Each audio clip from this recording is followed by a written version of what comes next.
अच्छा बाबा, इधर एक आदमी था पड़ा हुआ, वो किधर गया? लोगों ने कहा, ए शेख अब्दुल कादिर, आपको पता नहीं? मैंने कहा नहीं पता। लोगों ने कहा, उसका कल शाम को इंतकाल हो गया। मैंने कहा, उसका इंतकाल हो गया है? लोगों ने कहा हाँ। मैंने कहा कि उसकी कब्र कहाँ बनी है? सुनना गौर से, ज़रा से हालात ख़राब होते हैं, तुम चीखने लगते हो, रोने लगते हो, नींदें हराम हो जाती है, थोड़ी सी तकलीफ बर्दाश्त कर नहीं पाते। मैं अल्लाह के दोस्त की बात करता हूँ। बोले उसकी कब्र कहाँ पर बनी है? लोगों ने क्या कहा मालूम है? उसको दफन नहीं किया गया। बोले क्यों? बोले उसके दीन धर्म का कुछ पता ही नहीं था। बोले फिर? बोले उसके पैरों में रस्सी बांध करके उसे जंगल में फेंक दिया गया। अल्लाह के वली की बात हो रही, उसके पैरों में रस्सी बांध करके उसे जंगल में फेंक दिया गया। कैसे उसे दफन करता? उसके बारे में उसका बायोडाटा किसी को इल्म नहीं था। इश्क इंसान को कलंदर बू अली करता है, इश्क पागल नहीं पागल को वली करता है। दोस्तों, मेहनतें करनी पड़ती हैं, कुछ दिक्कतों का सामना करना पड़ता है, कभी पेट की आग को बुझाने के लिए भी भूखा रहना पड़ता है। सरकार गौस आदम फरमाते, मैंने कहा कहाँ है? बोले उसके पैर में रस्सी बांध के खींच के फेंक दिया गया। अल्लाह का वली। सरकार गौस आदम फरमाते, मुझे जलाल आ गया। मैं उस जलाल की कैफियत में आगे बढ़ा। जब गया तो मैंने क्या देखा? उसकी लाश पड़ी हुई थी। किसकी बात हो रही है? आम मुसलमान नहीं, अल्लाह के वली की बात हो रही। फरमाते हैं उसकी लाश पड़ी हुई थी और उसकी लाश को चील कौवे नोच नोच के खा रहे थे। आप अपने घर के मुर्दों के जिस्म पर मक्खी नहीं बैठने देते।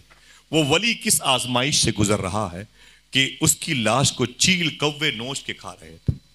सरकार गौस आदम फरमाते हैं, मैंने कहा ओ मर्दे कलंदर, उस लाश से मुखातिब हुए, ओ अल्लाह के वली, ये क्या तरीका है? तुमने कल कहा था कल आओगे तो जवाब मिल जाएगा, और तुम रात ही में निकल लिए। वली झूठा नहीं होता, वली वादा खिलाफ नहीं होता, वली वादा शिकर नहीं होता, वली वादे से मुकरता नहीं है। तुम कैसे वली हो? बुला के निकल लिए। नोची हुई लाश से आवाज आई। आ सकती है कि नहीं? अल्लाह चाहे तो कुछ भी ना हो तब भी आवाज आती है। हाँ, सरकार गौस आजम से उस नोची हुई लाश ने कहा, ए शेख अब्दुल कादिर, मैंने तुमसे कहा था तुम आओगे कल, तुम्हें जवाब मिल जाएगा। ये बताओ तुम्हारा सवाल क्या है? गौस पाक फरमाते हैं, ये तो बताओ कि तुम ऐसे पड़े हो, तुमने अल्लाह से कुछ मांगा नहीं। तो उस दरवेश ने कहा, मैं अल्लाह का दोस्त हूँ, मैं आजमाइश के दौर से गुजर रहा हूँ, न किसी की आंख का नूर हूँ, न किसी के दिल का करार हूँ, जो किसी के काम न आ सके वो मैं एक मुश्ते गुबार हूँ। पे फातिहा कोई आए क्यों, कोई आके शम्मा जलाए क्यों, कोई चार फूल चढ़ाए क्यों, मैं तो बेकसी का मज़ार हूँ। मैं आजमाइश पे मुझे सब्र हुसैन का फैज़ मिला है। अय अब्दुल कादिर, तुझसे मैंने कहा कल आओगे तो जवाब मिल जाएगा, बोलो तेरा सवाल क्या है? गौस पाक फरमाते, मेरा सवाल ये है कि मैं बड़ा हो के क्या बनूं? उस नोची हुई लाश से आवाज आई, आशिक बनो कि महबूब, यही सवाल है? फरमाते हाँ। उस नोची हुई लाश से आवाज आई, अय अब्दुल कादिर, अगर महबूब बनोगे तो दुनिया तुम्हारी बड़ी इज्जत करेगी, बड़ी नाज बर्दारी करेगी, बहुत ही लाड और प्यार से तुम्हें रखा जाएगा। तुम जब गुजरोगे तो पूरी कायनात गुजरेगी, तुम ठहर जाओगे वक्त ठहर जाएगा, तुम्हारे पैरों का धोवन लोग पिया करेंगे, तुम्हारी बड़ी खिदमत करेंगे। दामाद को दर्जे महबूबियत का एक हिस्सा मिला है।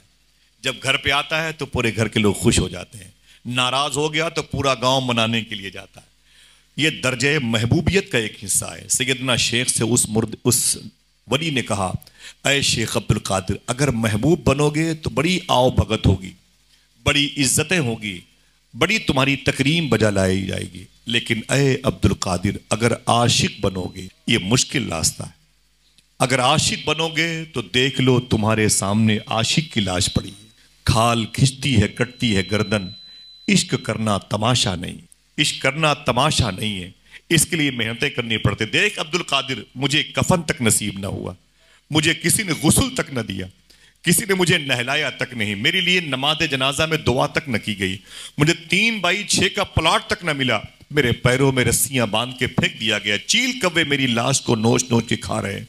ऐ शेख अब्दुल कादिर, आशिक बनने में मुश्किलों का सामना करना पड़ता है। सरकार गौस आजम ने फरमाया, जलाल आ गया मुझको। मैंने अपने हाथों को बुलंद किया, मैंने कहा अल्लाह अकबर, अल्लाह अकबर। सुन लो मर्दे खुदा, अगर आशिक बनने में इतनी दुश्वारियों का सामना करना पड़ता है तो फिर अब्दुल कादिर आशिक बन के दिखाएगा। ऐ लोगों, तुम्हें आशिक बनने के लिए पैदा किया गया, तुम्हें इश्क मुस्तफ़ा की चाशनी की लज़्ज़तों से सरशार करने के लिए रखा गया।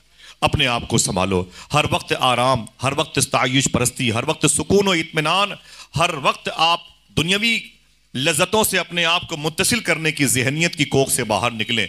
तुम्हें मेहनत करनी पड़ेगी, कभी सर्द रातों में ठंडे पानी से वज़ू करना पड़ेगा, यही इश्क है। कभी खाने पीने के दौर में तुम्हें भूखा रखा जाएगा, यही इश्क है। कभी माँ के कदम के नीचे अपनी पेशानी को झुकाना पड़ेगा, यही इश्क है। कभी कोई दरवेश गुजरेगा तो उसके पैर का धोवन पीना पड़ेगा, यही इश्क है। कभी तुम्हें खिलाना पड़ेगा, अपने दस्तरखान की रोटियां किसी को देनी पड़ेंगी, ये इश्क की एक मंजिल है।